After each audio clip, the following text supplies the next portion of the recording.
Hi everyone, happy Friday. I'm going to spend a bit of time today sharing with you some of the experiences that I've found with my clients when they're making that shift from manager to leader. I've actually put together some slides which I'd be happy to share afterwards. If you'd like to make any comments, then please do so as I go along. I'll be able to look at those afterwards. And of course, my presentation, this talk today, will be shared on LinkedIn, on Facebook, and on YouTube. And if you have any questions, then of course, do feel free to get in touch. So I'm going to spend about half an hour today going through some of the key topics that I find when I'm working with management teams or individual managers that are taking that leap to leadership, which can be quite a maze. I think we very often underestimate the shift that's required because usually in our careers, we are recognized because yes, we may have a good attitude, but we're actually technically good at our job. We are good at what we do, and that often gets noticed. And that tends to be the career path and the progression that ensues because people know that we're good at our job. But then sometimes that shift into leadership is a really big shift. And one of my most popular blogs and videos on YouTube is how isolating one can feel when you're making the shift from manager to leader because you've relied and been recognized for your technical skills in a particular role, your ability to deliver, your ability to manage tasks, projects, to problem solve, to deal with things in the moment. Whereas leadership is a very, very different mindset. It's perhaps a broader mindset. And of course, you can grow into that. And it might be something that you've intuitively been doing as a manager, but you're not sure what that looks like. And is that the right thing? Am I actually leading or managing? And what's the difference? So it can be a very isolating and lonely shift for some people. So that's what I do with my clients. I work with them individually and I work on group programs where I help managers to really embrace some of the additional skills that a leader might require. Because if you think about it, leadership is very often about three key areas. There are many different theories, but this is one of them. Leadership is about vision. It's not necessarily about you creating the whole vision and having no input. That doesn't really work today. The days of purely instructional, hierarchical leadership has changed in many, many places and organizations and cultures. And different generations of employees and managers want to have a different dynamic. They want to have agency over that vision and input. So you hear words such as co-creation coming into play. So you've got that vision. What's the big picture? When Apple says, we've got a gadget that can put 1,000+ songs on your phone, that's a vision. Talking about the features of the phone and its technical specifications doesn't really set that vision about, wow, that's what's possible if I buy this product. So the vision is really that elevator pitch, that big picture futuristic view on, we're going to be a company that does X, Y, and Z. We're going to make this change in society. We're a charity or a patient advocacy group that commits to reducing the burden of X, Y, and Z and improving lives for certain patients, for example. It's inspiring, it's uplifting, it's big picture, it's that grounding point. So the first bucket in leadership can be the vision. And then you move to the next bucket or circle, as you can see as I'm drawing, and that's alignment. And leaders need to have alignment around the vision, be that of their own team, be that of their peers, be that of other parts of the organization, be that with suppliers or external partners. We need that alignment to bring people on the journey because it's great having a vision, but if nobody buys into it and you haven't had that feedback, it can fall really flat. So we've got alignment. And then we've got execution. Execution is how do we deliver the plan? But also, as part of that, how do we get feedback along the way to course correct and adjust where we need to? So those are three really, really big areas for leaders. And there's many different business plans and and strategies out there that might frame this in a different way. But to keep things simple, I think about vision, alignment, execution. And underneath those buckets or circles, as I tend to draw them as, you will have a number of skill sets that are vitally important in today's leadership, such as influencing, praise and recognition, cohesion, dealing with conflict, gaining feedback and trust in your team. So you can see that leadership can be much more multifaceted. Don't get me wrong, being both a manager and a leader in today's world, which is changing, is complicated. So let me walk you through what I've found in terms of some of the common issues and what I help my clients with.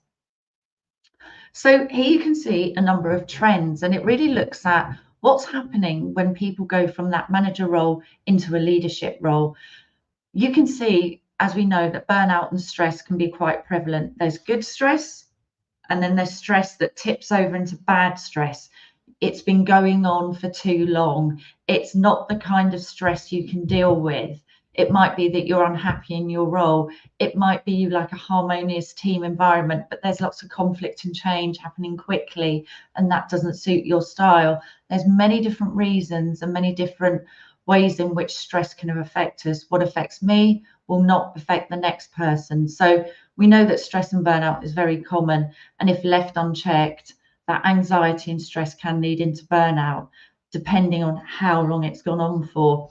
So you can see here some numbers around manager burnout, what happens when people become new leaders. So they're quite significant numbers in terms of around half the population each year really feeling, under pressure. Why is this? Why is this? I don't know if this sounds familiar, but as a new leader, we can feel very vulnerable.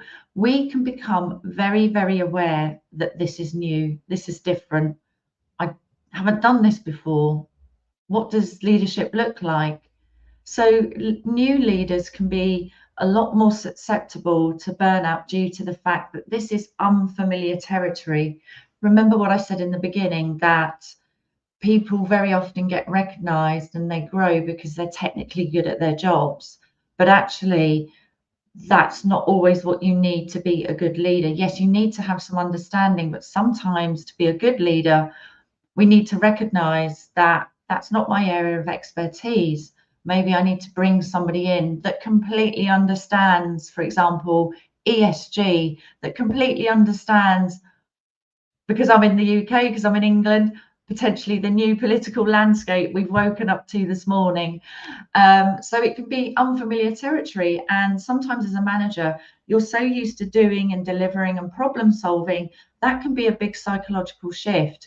But as a leader, very often accomplished leaders will recognize, aha, things have changed. I need someone that understands the new environment in government, for example. I need someone that understands this specific part of ESG. I really need to look at my DE&I strategy. I need somebody that can really support doing that. And good leaders know what they do know and what they don't know and where the organization needs to grow into. AI, for example. Where does AI fit in within my team? So there can be very unfamiliar territory because you've got new roles, you've got new responsibilities, and sometimes you're thinking, well, I've never really had the development to understand what does it mean to be a leader. And very often, what does it mean to be a leader in this particular setting, this particular time, this particular organization? So that can sometimes be happening. So you can feel a bit vulnerable, a bit exposed. And this is the time where I find my clients come to me with imposter syndrome. This is where it's rife because our brains know that something is new, something is different. And that's just the way that our human minds work. We do tend to want to be safe. We like to be secure. That's a basic human need. So anything that interferes with that or threatens it can make us feel very, very vulnerable and exposed. So you've got new talent, new challenges, new territory. You've got increased challenges. So whereas as a manager, you might have had to solve a specific problem in a specific part of your team, or rise to a new challenge, or look for a new solution. what you can be doing as a leader is facing far more broader and complex situations and issues and decisions without the experience of how you make those decisions. It's a very different mindset to solving a problem that's right in front of you, maybe short term and perhaps quite specified, or can be specified with a bit of agile working in a scrum, or working with some of the colleagues in a team or a sub team. But within leadership, you might be facing far more complex environments. You might be exposed to the fact that your organization is going to be publicly listed. That brings on a whole new lens to leadership in terms of the scrutiny, the public perception, the public profile. So it's a lot more complex. As well as that, you might be looking at societal trends, what's happening in society. For example, diversity, equity, and inclusion. How is that changing? How are some of the conversations around gender identity, for example, shaping the workplace and the policies? So there's more larger, complex issues that can be from the environment, from society, from other areas, rather than what's going on in the team. And also looking at more closely, perhaps, making decisions around how do we compete, how do we innovate. So generally speaking, complex decisions without extensive experience. Now, I will say I'm speaking in generalities, because what I have found is that very often managers today are working also as leaders. I'll come on to that, the manager as the leader. So sometimes there's that blended approach where you are problem solving, but traditionally, if you are in a formal leadership position, you've left behind your managerial role, you're solving those complex issues. And one of the areas that I also support my clients with, I've been working with quite a number of clients internationally who have moved roles in very complex healthcare settings. They are looking at, well, hang on, I've moved into this organization, I've stepped up a level, but I haven't really focused on my network or my connections, because I've been here problem solving, dealing with immediate issues, not this level of complexity. And now I need to build new relationships. And do I have networks internally and externally to do that? Do I have mentors or some support in place that can help me make this growth transition, to make me grow as a leader, to help me grow as a leader? So those are some of the issues that can be faced. Okay. Some other issues that I see, and again, I do want to caveat this, where today what I see very often, particularly in today's environment, is that you may well have the job title of manager, but for example, if you're working in a large, complex organization, doesn't have to be large, it can be medium sized, and there's a project work stream, you may well be asked to lead that project work stream. You may also be given a stretch assignment or a growth assignment, or an opportunity to be a fractional manager of a team. That means you've got a temporary or part-time responsibility for a team for a set amount of time. Now, that's still a jump. Looking to lead a project work stream can be a jump. So you may still have the title of manager. You may not have the director or VP title, but you're still leading projects. You're still expected to lead. So I do see the manager as the leader a lot in this particular setting.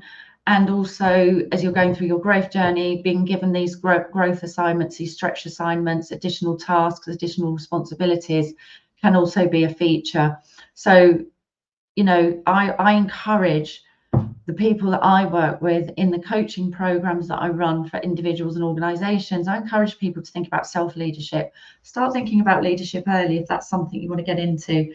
That's a whole different video, that's a whole different live. So that's what I see, is that people are already undertaking these roles, and that can be official or it can be unofficial. I've worked with clients, many clients. I've had somebody recently working for a very well-known consumer brand who is feeling a bit nervous because more and more leadership responsibility is being put on that person's shoulders without the formal job title and everything that goes with that. So I'm working with her because, you know, this person doesn't like to have very, what she considers to be confrontational conversations to really address that issue. So sometimes leadership can be put on you without you asking or without that formal conversation, which I would never recommend. I'd always recommend, if you're leading a team, to have that structured conversation. And that's for you, you know, leading on the front foot, leading with purpose, and making sure your team is adequately looked after. Sometimes as well, there are training programs internally, but they don't address the specific needs that a leader might have.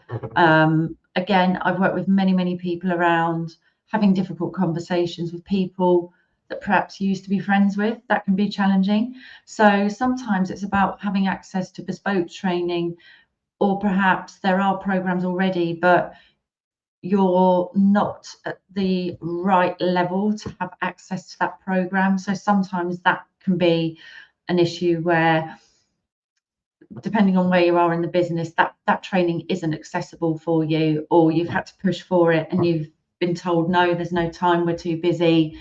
Or, as I say, the development that's in-house, whilst it might be very good, may not be bespoke enough to your particular challenges. I've spoken to a few clients where they've put managers on a leadership course to give them some development, and sometimes I don't think that works. It's got to be part of a structured development plan, because you're probably going to give some very general information, but not the specific help that can help that individual. I'm not trying to criticize any internal programs. There's some fantastic ones out there, but sometimes we have to look at the specific needs of our teams. Traditionally, management, as I've mentioned before, about problem solving, can be about tasks, whereas leadership is much more about strategy and the bigger picture. One of the areas that I see as well is managers struggling to leave the old role behind. And I have to keep reminding my clients, don't jump in there. You've got a team. It might take longer. Your team might need a bit of development. But if you jump in there and solve everybody's problems that you might have done previously, you won't be able to focus on what you need to do as a leader. So you need to remain objective. You need to sort of almost look down, as though you're looking externally at the various issues and thinking about, how do I guide the team to solve this? I can't be so task focused, because leadership is so much about, yes, strategy, managing upwards, building the reputation of the company, protecting it, many other areas, but also about bringing people along. That's a big part of leadership. So we need to be able to leave the role behind. Very often, as human beings, we like to cling to what's familiar, and it can be a comfort zone. So just be aware of that. If you feel that you're getting comments from your team about, I feel like you're micromanaging me, or you're jumping in and not giving me a chance. And remember, the way that one person solves the problem isn't necessarily the way that you might solve a problem. So let's leave that old role behind. And imposter syndrome, as I mentioned, you know, sometimes that's linked to confidence. Confidence can be really helped with a number of techniques, but time in the role, stretching yourself, setting clear goals, understanding where you need some support. But imposter syndrome can be quite rife at this point in time, because our brains know this is something different. It's something I've not done before.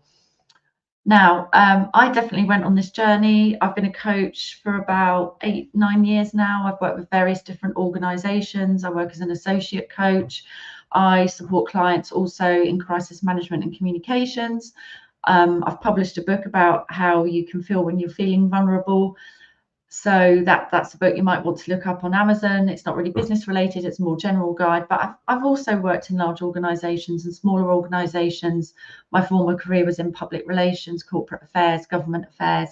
And I worked for some amazing bosses, some amazing organizations such as AstraZeneca, DHL, Abbott, to name but a few. And I realized that I went into a leadership role quite early, and I knew I had the best of intentions, but I was definitely leading by task. And it was in the days when there wasn't really an abundance of leadership training or development, unless you were at the very top levels. So I was probably a bit task focused, and we all have a specific style in which we lead. And when we grow into leaders, we need to learn how to adapt our natural style, our natural approach. So I use disc profiling, for example, which is a psychometric profile that gives you a baseline for what your natural style is. And from there, I work with my clients to develop their managerial skills and their leadership skills into other areas to flex their styles. And my style was very much about moving quite quickly. I'm quite driven as a person. I'm very outgoing, and I realized that I had to adapt my style and slow down a bit just to look at other areas and ways of leading. I was probably leading in quite a task focused way, and I remember feeling incredibly isolated in terms of who do I ask? I went on a training course for 2 days. It was fantastic. It was really good. I had to bring that up with my manager, suggest it, and organize it all. And luckily for me, the trainer was fantastic and allowed me to ask a couple of questions afterwards, because I was in situations that didn't feel quite right and I wanted some specific advice. So I've been on that journey and I know how it feels, and I don't want you to feel the same. So I definitely have been through that, and sort of knowing where I need to step back and where I need to flex my style and take a more holistic approach to the people that I'm leading. So some of the shifts that you might need to make is the difference between problem solving and agenda setting. So as I mentioned previously, maybe focusing less on solving day-to-day problems, but ensuring that everything's working towards that strategy and smoothing the day-to-day operations rather than one specific problem.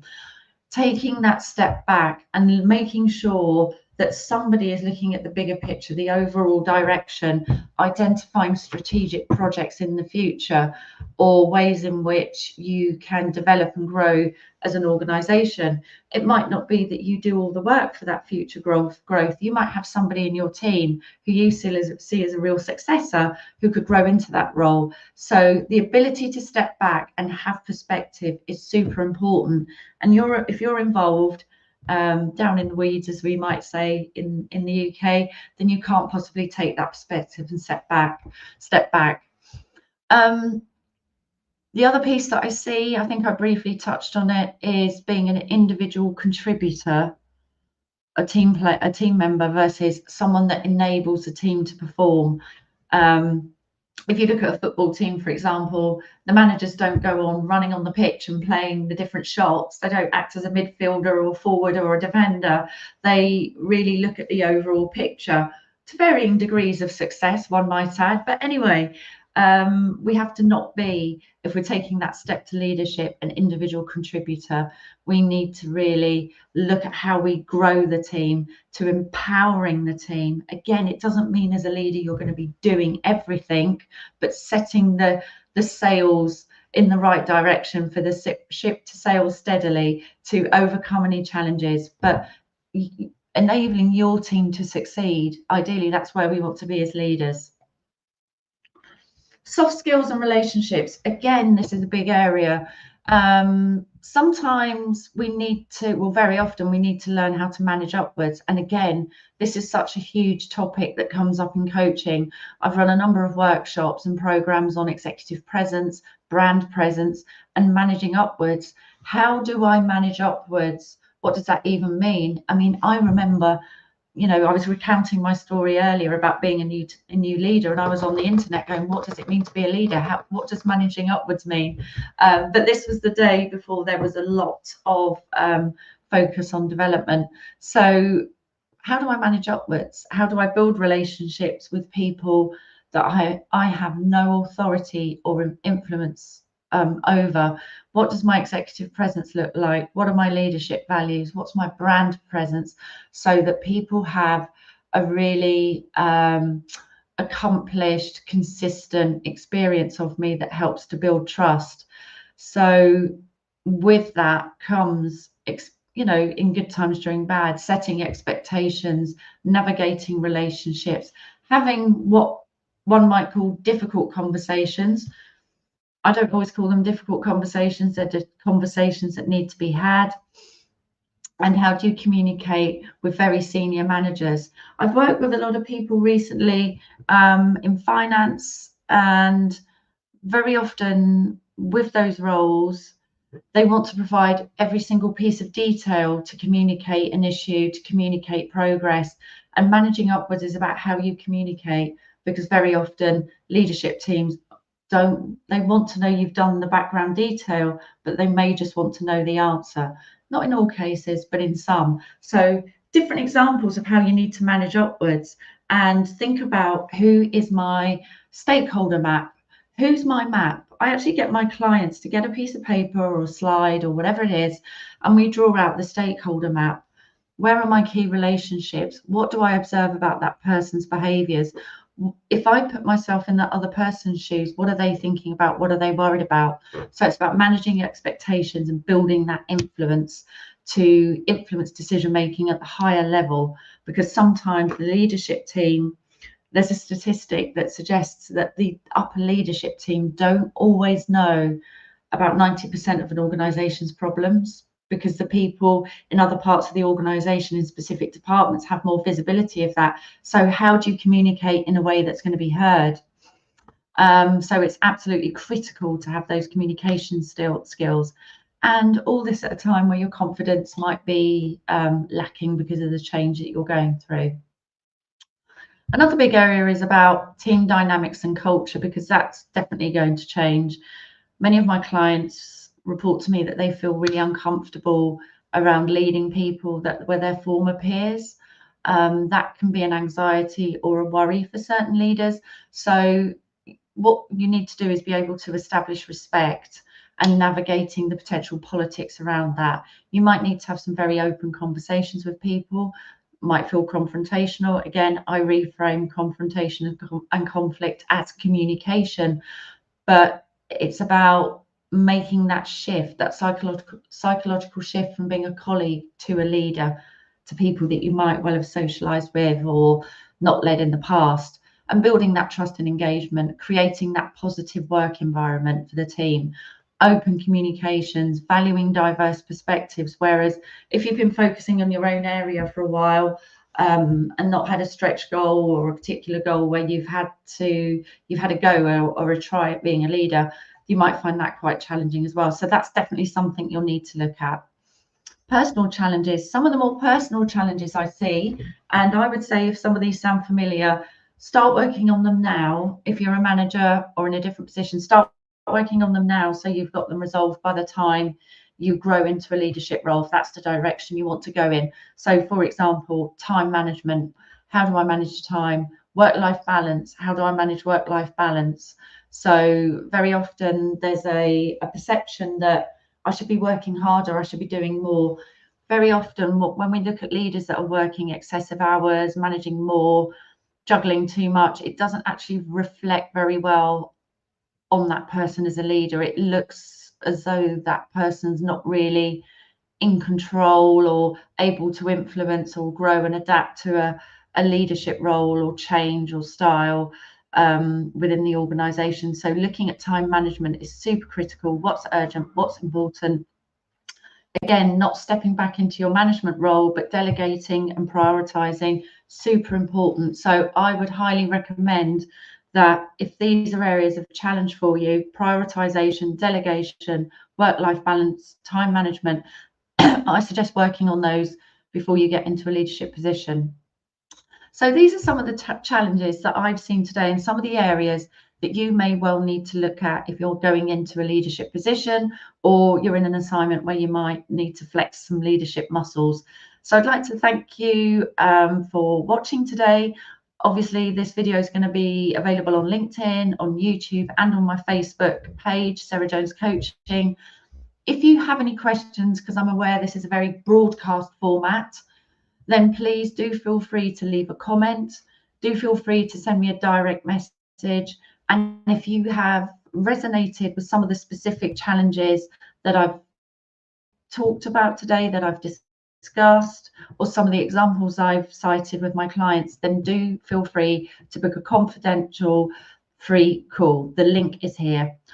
Also, I'll be starting a manager to leader program. That's going to be running for 6 months, and that's going to be a group coaching format where it's a completely confidential setting and a small group of managers that are really eager to grow into a leadership role, or they're being asked to grow into a leadership role already, or they feel that they're already taking on leadership responsibilities. So that's going to be monthly calls, which will be live on Zoom or Teams. They will be recorded, so you'll have a record of what we've discussed. And I'll be covering topics every month that are specific to the cohort, to the group. What is it you'd like to cover this month? Delegation, prioritization, working with peers, influencing upwards. We're going to cover some of these topics in a lot of detail, where you can ask questions on the calls, and where we'll have a very group, it will be a confidential, secure group where we can share questions and discussions, and I'll be sharing materials and resources. So it's for 6 months. It'll be about an hour of your time each month, but it will help you get that fast start into a leadership career and a leadership mindset. If you do sign up before the end of July, or if you'd like further details, then please get in touch. But if you sign up before the end of July, there's a 10% discount.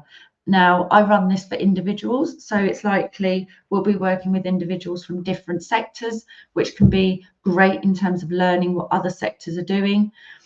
And I also run these for organizations. So if you've got a cohort of managers that really need to grow into leadership, then feel free to get in touch. Well, I hope you enjoy the rest of your Friday. It's been a pleasure presenting to you today, and I look forward to sharing more insights, more content with you in the coming weeks. But have a good Friday, and if you've got any questions, any comments, then please feel free to get in touch. Thanks a lot. Have a good afternoon.